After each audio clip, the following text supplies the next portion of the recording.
തദ്ദേശ തെരഞ്ഞെടുപ്പിൽ മത്സരിക്കുന്ന സ്ഥാനാർത്ഥികൾ നാമനിർദ്ദേശ പത്രിക സമർപ്പിച്ചു. 1.5 ലക്ഷത്തോളം പേർ നാമനിർദ്ദേശ പത്രിക സമർപ്പിച്ചതായി പ്രാഥമികമായ കണക്ക് വരുന്നുണ്ട്. നാളെ സൂക്ഷ്മ പരിശോധന. പത്രിക പിൻവലിക്കാനുള്ള സമയപരിധി തിങ്കളാഴ്ചയാണ് അവസാനിക്കുക. സംസ്ഥാനത്ത് തദ്ദേശ സ്വയംഭരണ സ്ഥാപനങ്ങളിലേക്ക് മത്സരിക്കുന്നതിനുള്ള നാമനിർദ്ദേശ പത്രികാ സമർപ്പണം അവസാനിച്ചു. തൃശൂർ, മലപ്പുറം, കോഴിക്കോട് ജില്ലകളിലാണ് കൂടുതൽ പേർ നോമിനേഷൻ നൽകിയത്. ഇടുക്കി, വയനാട്, കാസർഗോഡ് ജില്ലകളിലാണ് കുറവ് നാമനിർദ്ദേശ പത്രികകൾ ലഭിച്ചത്.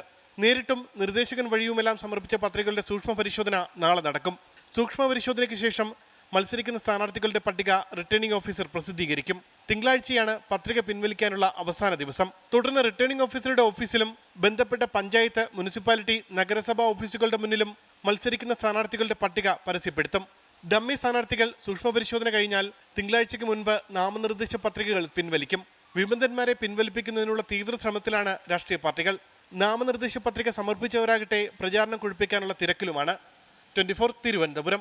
ലോകത്തെവിടെയായാലും ഏത് സമയത്തും 24 വാർത്തകളും ഓഗ്മെന്റഡ് റിയാലിറ്റി പാക്കേജുകളും എക്സ്പ്ലെയിനറുകളും വിശദമായി കാണാൻ ഞങ്ങളുടെ യൂട്യൂബ് ചാനൽ നിങ്ങൾക്ക് സബ്സ്ക്രൈബ് ചെയ്യാം.